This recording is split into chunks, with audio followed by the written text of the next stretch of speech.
AP भैया, AP भैया, AP भैया, एपी भैया नहीं हुआ कि कोई केस आज तक आपने सही सलामत से जीता है? किसी गरीब का केस लिया है? किसी गरीब का केस लिया है? अरे अब बुढ़ापा आ गया है, आपको तो कुंभ में उन नागा बाबाओं के साथ चले जाना चाहिए था। मेरा मानना तो ये है, अगर आप अपना आगे पीछे सब सुधारना चाहते थे ना, तो इस बार आपको क्या करना चाहिए था कि नागा बाबाओं के साथ में चले जाना चाहिए था आपको।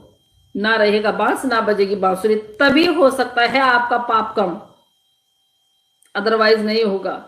फिर उसके बाद तो मृत्यु के बाद किसने देखा है क्या हो रहा है क्या नहीं हो रहा है। लेकिन आपके पापों की, आपके जो पापों का घड़ा भर चुका है ना, और आपने जितने पाप इन बच्चों के साथ में किया है, जो आपने इन बच्चों के लिए किया है ना, इन बच्चों की जो आत्मा से जो बददुआएं निकलेंगी ना, सारी दुनिया देखेगी उसको। जो हैदर भाई के बच्चे आपने यहाँ पे रखे हुए हैं, उन बच्चों की जो बददुआएं लगेंगी ना आप पे, उन बच्चों से आपने उनका वतन छीना, उनके अपने रिश्तेदार छीने, उनका मुल्क छीना, उनका घर बार छीना। रोती रोती उनकी दादी जो है इस दुनिया से रुखसत हो गई। नहीं, पर आपके कान में जूं तक नहीं रेंगा। अब जब ये यही बड़े होके आपके कन पट्टी पे मारेगा ना, जो ये बेटा है हैदर भाई का, फिर आपको पता चलेगा कि बच्चों से बिछड़ने का गम क्या होता है। हो सकता है, क्या पता, बदला लेने के लिए बच्चा दोबारा आ जाए। तो मैं उन लोगों को ये संदेशा देना चाहती हूँ कि जो लोग इसको यहाँ पे रखने की फिराक में है ना, भूल जाएं। इसके लिए हम अपना कानून चेंज नहीं कर सकते हैं। जो हमारा कॉन्स्टिट्यूशन है ना, वो इसके लिए कतई नहीं चेंज होगा। एपी सिंह जी पहले इसको बोलते थे सचिन सीमा मीना, आजकल क्या बोलते हैं? सिर्फ सीमा, सिर्फ सीमा। और कमाल की बात तो यह है एपी सिंह जी, जो करवाना होगा अपने घर का करवाइए। हमारे देश के बजट पे इसकी कोई औकात नहीं है कि ये हमारे देश के बजट पे कोई स्टेटमेंट दे। इसका कोई कर्तव्य नहीं है, इसको हमने ये दिया भी नहीं है, बिल्कुल हक नहीं दिया है हमने। ये 2 टके की बेगैरत नचनिया हमारे देश के बजट पे स्टेटमेंट देगी, और आप भी, आपको शर्म है एपी सिंह जी?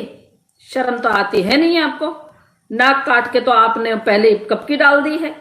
अब जितनी बची कुछ है उसको तो बचा लीजिए। आपको यही 2 टके की औरत मिली ये शेयर करने के लिए कि भाई बजट किस तरह का आ रहा है, क्या आ रहा है, यहाँ पे किसको क्या मिलेगा क्या नहीं मिलेगा, कितना बजट आ रहा है, कैसा बजट आ रहा है। क्या है ये तुम्हारी? क्यों व्यूज चाहिए? वो 2-2 टके के आप वो लाके रख देते हो वहां पे यूट्यूबर्स को। कोई अब आपके पास कोई चैनल वाला भी नहीं आता है ना? पर आपको शर्म नहीं आती है? आप जहां आप अपनी हिंदुस्तान की बहनों को क्रिटिसाइज करते हो, वहां पे आप एक भगोड़ी को इतना प्यार क्यों, इतना प्यार क्यों, ये समझ में नहीं आ रहा है। एक भगोड़ी, आप जिस देश से इतना नफरत करते हैं, उस देश से आई हुई एक भगोड़ी आपके लिए आपकी बहन बन गई। आप कहते थे ना, मैं तो जो रिश्ता बनाता हूं ना, और वो भी बहन का, तो मैं तो बहुत सोच समझ के बनाता हूं। आपकी सोच को तब कीड़े लग गए थे। तीसरे दिन आप बिल्कुल ऐसे कूद गए वहां पे कि मैं इसका भाई हूं, मैं इसका केस लड़ूंगा, जो आज तक उसमें आपका नाम ही नहीं है ना? शर्म नहीं आती आपको? आपको शर्म आती है? नहीं। अगर आपको शर्म आती, क्या हो गया दीदी? नहीं अविनाश, कुछ नहीं हुआ। आपको शर्म नहीं आती है, और ना ही आपके उनको शर्म आती है जो आपको बोलते हैं कि एपी सिंह जा तू भगोड़ी के बगल में बैठ, ना उनको शर्म आती है। और इनको तो शर्म है ही नहीं। आज बजट पे 2 शब्द बोले इस 2 टके की औरत ने, लप्पू को क्यों बिठाया था वहां पे? कितनी बेइज्जती करी इसने लप्पू की। अगर ये आपको भी पता है इनलीगल है ये। अगर लीगल होते ना तो 2 रैपटे मारता उसके कान पे, वो 2 रैपटे मारता कि तू मेरे ऊपर हंसने वाली होती कौन है। लेकिन नहीं, उसको ये मिलता है ना, तो शाम को बेहोश भी तो होना है पौवा पी के, पौवा जो भी होगा, मतलब पौवा जो भी जितना भी वो पीता होगा, नहीं तो शाम को फिर उसको पौवा पीने के पैसे नहीं आएंगे, है ना। पर मुझे समझ में नहीं आ रहा है एपी सिंह जी, आपको बार बार ये मतलब गंगा में 51 लीटर दूध प्रभावित करना है, उसमें भी आपकी माता बोलती है, आपकी माँ को भी शर्म नहीं आती है। यहाँ पे मैं बोलूंगी, यहाँ पे आपकी माता जी को भी शर्म नहीं आती है बोलते हुए कि एक जो हिंदू धर्म में भी नहीं आई है जो महिला, उसके लिए आपकी माता जी इस तरह का स्टेटमेंट देते हैं। इस बेगैरत को तो कुछ पता ही नहीं है। ये तो वैसे भी इसको कुछ पता ही नहीं है कि कुंभ का मतलब, इसको आप कुंभ का मतलब पहले इससे कुंभ का मतलब समझिए। आप इसको बोलिए कि कुंभ क्या होता है, कुंभ का मतलब क्या होता है। और जिस तरह से आज बजट के बारे में बोल रही थी 2% की औरत, तो अपने बजट की बात बता। जो बजट तेरा आता है ना, काला धन तेरे पास 2 बजे रात के बाद, ये जो लपकू पर्चियां काटता है, उसका बजट बना तो अपना, ठीक है। और उस बजट का पैसा दे अपने भाई को, पाल इनको। तेरी औकात कभी नहीं जाएगी, कभी नहीं जाएगी तेरी औकात। तेरी जो औकात है ना, वो कभी नहीं जाएगी।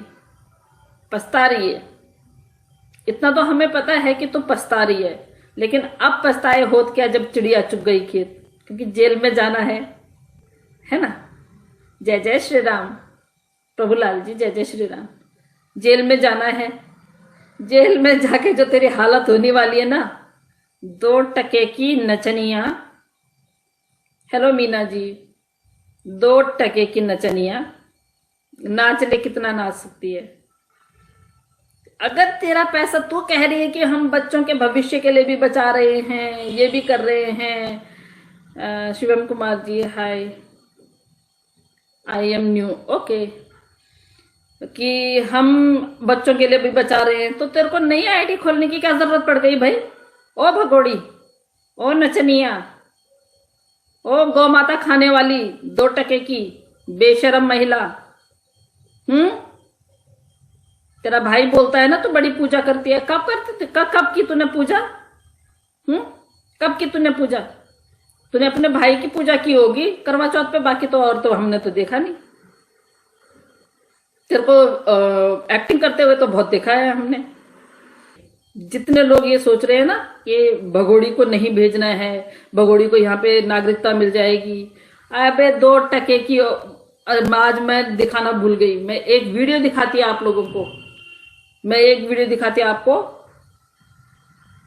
पर किसको बोलूं, मेरे को दूसरे वाले में, चलिए मैं कल दिखाऊंगी। बेल्ट बांधी हुई है 2% की औरत ने, और बैठी हुई है, बेल्ट नीचे खिसकी है तो हाथ से उसको ऊपर कर रही है। कितने झूठ बोलेगी 2% की औरत, तू कितने झूठ बोलेगी। ओ बेशरम औरत, डांस नहीं होगा। जेल में इसका कोई भरोसा नहीं है।